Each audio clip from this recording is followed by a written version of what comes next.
بیوی ہو تو ایسی۔ ایک بادشاہ محل کی چھت پر ٹہلنے چلا گیا۔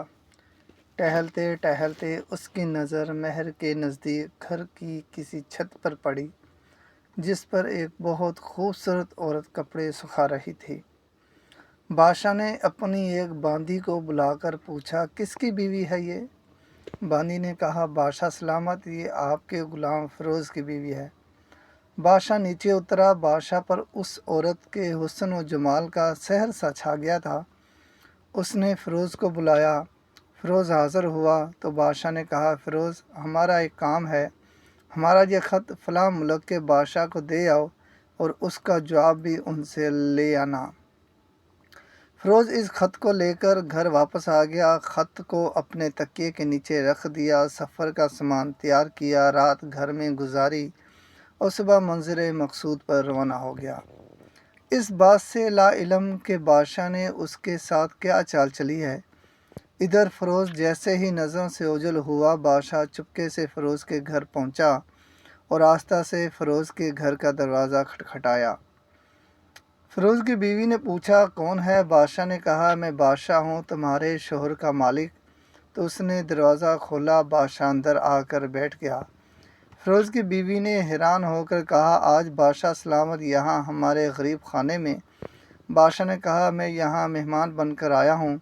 فیروز کی بیوی نے بادشاہ کا مطلب سمجھ کر کہا، میں اللہ کی پناہ چاہتی ہوں آپ کے اس طرح آنے سے، جس میں مجھے کوئی خیر نظر نہ آ رہی ہو۔ بادشاہ نے غصے سے کہا، اے لڑکی، کیا کہہ رہی ہو تم؟ شاید تم نے مجھے پہچانا نہیں۔ میں بادشاہ ہوں، تمہارے شوہر کا مالک۔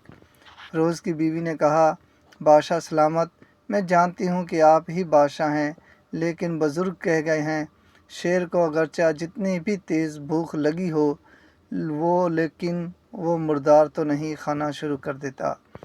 اور کہا، بادشاہ سلامت، تم اس کٹورے میں پانی پینے آئے ہو جس میں تمہارے کتے نے پانی پیا ہے۔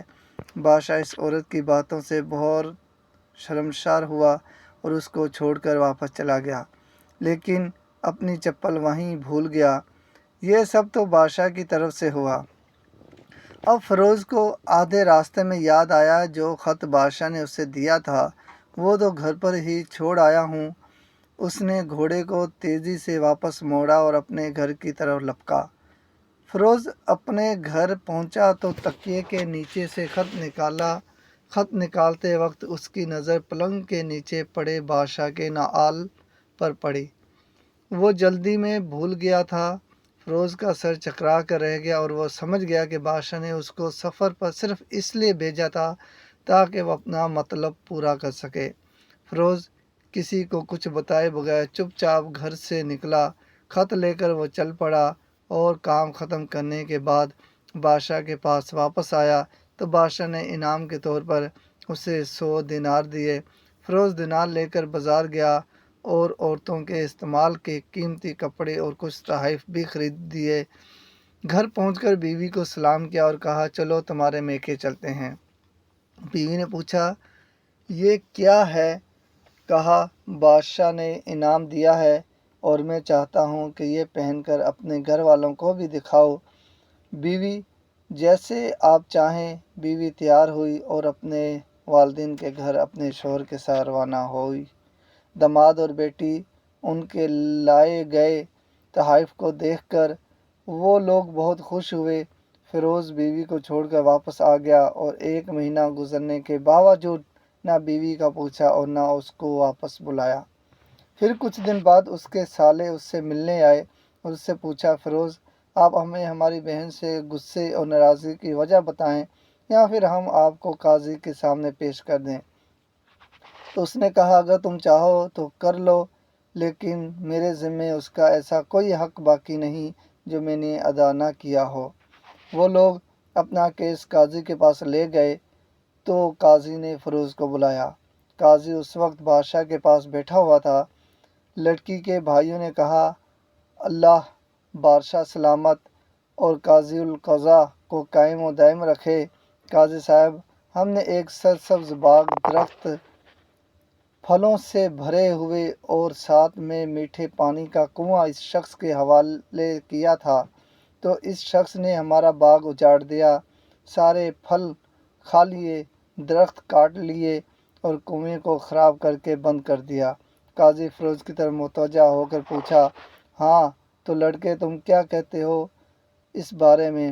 فیروز نے کہا، قاضی صاحب جو باغ مجھے دیا گیا تھا وہ اس سے بہتر حالت میں نے انہیں واپس کیا ہے۔ قاضی نے پوچھا، کیا اس نے باغ تمہارے حوالے ویسی ہی حالت میں کیا ہے جیسے پہلے تھا؟ انہوں نے کہا، ہاں ویسے ہی حالت میں واپس کیا ہے، لیکن ہم اس سے باغ واپس کرنے کی وجہ پوچھنا چاہتے ہیں۔ قاضی، ہاں فیروز تم کیا کہنا چاہتے ہو اس بارے میں؟ فیروز نے کہا، قاضی صاحب میں باغ کسی بغض یا نفرت کی وجہ سے نہیں چھوڑا، بلکہ اس لیے چھوڑا کہ ایک دن میں باغ میں آیا تو اس میں نے شیر کے پنجوں کے نشان دیکھے، تو مجھے خوف ہوا کہ شیر مجھے کھا جائے گا، اس لیے شیر کے اکرام کی وجہ سے میں نے باغ میں جانا بند کر دیا۔ بادشاہ جو ٹیک لگائے یہ سب کچھ سن رہا تھا اور اٹھ کر بیٹھ گیا اور کہا، فیروز اپنے باغ کی طرف امن اور مطمئن ہو کر جاؤ، واللہ اس میں کوئی شک نہیں کہ شیر تمہارے باغ آیا تھا، لیکن وہ وہاں پر نہ تو کوئی اثر چھوڑ سکا اور نہ کوئی پتا توڑ سکا اور نہ ہی کوئی پھل کھا سکا۔ وہ وہاں پر تھوڑی دیر رہا اور مایوس ہو کر لوٹ گیا، اور خدا کی قسم میں نے کبھی تمہارے جیسے باغ کے گرد لگے مضبوط دیواریں نہیں دیکھی۔ تو فیروز اپنے گھر لوٹ آیا اور اپنی بیوی کو بھی واپس لے لیا، تو قاضی کو پتہ ہی نہ چلا کہ کسی اور کو بھی پتہ نہ چلا کہ کیا ماجرا تھا۔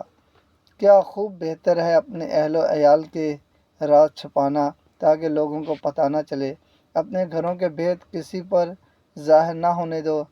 اللہ آپ لوگوں کے گھروں کو خوشیوں سے بھر دے، آپ کو اور آپ کے اہل عیال کو اور آپ کے مال کو اپنی حفظ ایمان میں رکھے، آمین۔ اور ہاں سوچنا لازمی کہ کیسی تدبیر آزمائی جائے۔